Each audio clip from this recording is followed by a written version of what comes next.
Exodus chapter 34. The Lord instructed Moses. Chisel 2 stone tablets like the first ones, and I will write on them the words that were on the first tablets, which you broke. Be ready in the morning, and come up in the morning to Mount Sinai. Present yourself to me on the mount's summit. No one is to come up with you, no one should be seen anywhere on the mountain. Even the flocks and herds must not graze in front of that mountain. So Moses chiseled 2 stone tablets like the first ones. He rose early in the morning, went up to Mount Sinai as the Lord had commanded him, and took in his hand the 2 stone tablets. The Lord descended in a cloud, stood there with him, and proclaimed his name.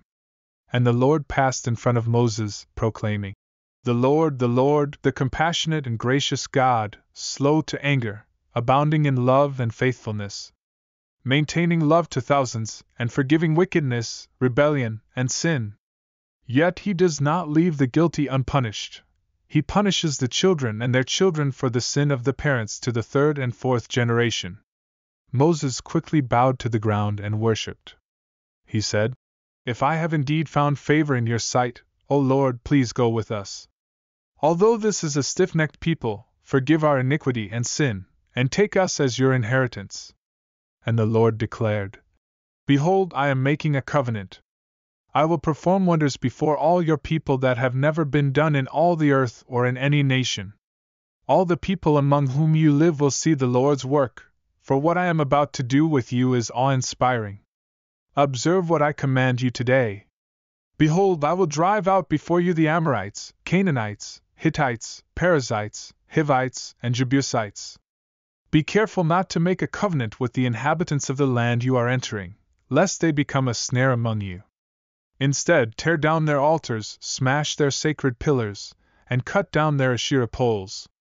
You are not to bow down to any other god, for the Lord is a jealous God, his name is jealous. Do not make a covenant with the inhabitants of the land, for they will prostitute themselves with their gods and sacrifice to their gods. They will invite you, and you will eat their sacrifices. And if you take their daughters as wives for your sons, their daughters will prostitute themselves with their gods and lead your sons to do the same. Do not make cast idols. Celebrate the Feast of Unleavened Bread.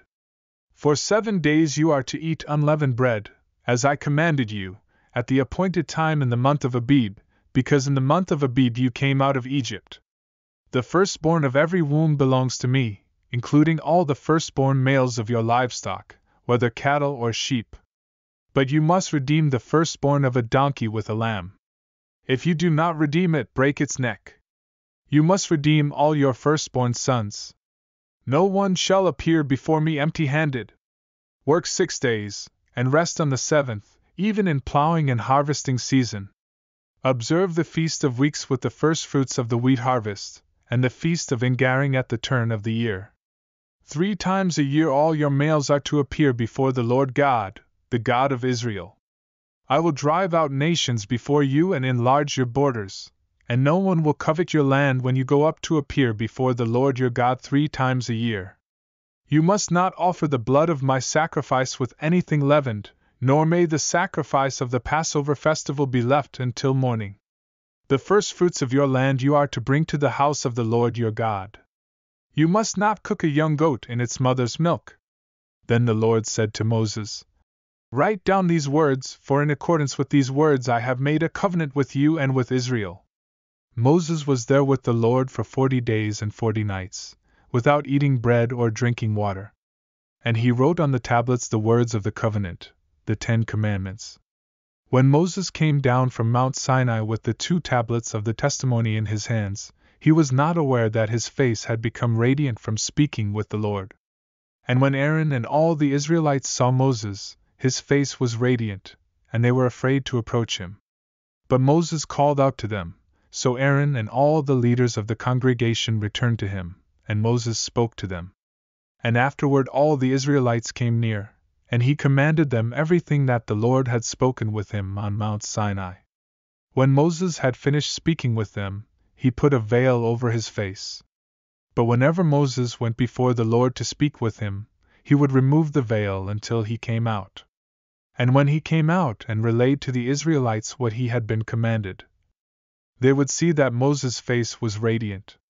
So Moses would put the veil over his face until he went in to speak with the Lord.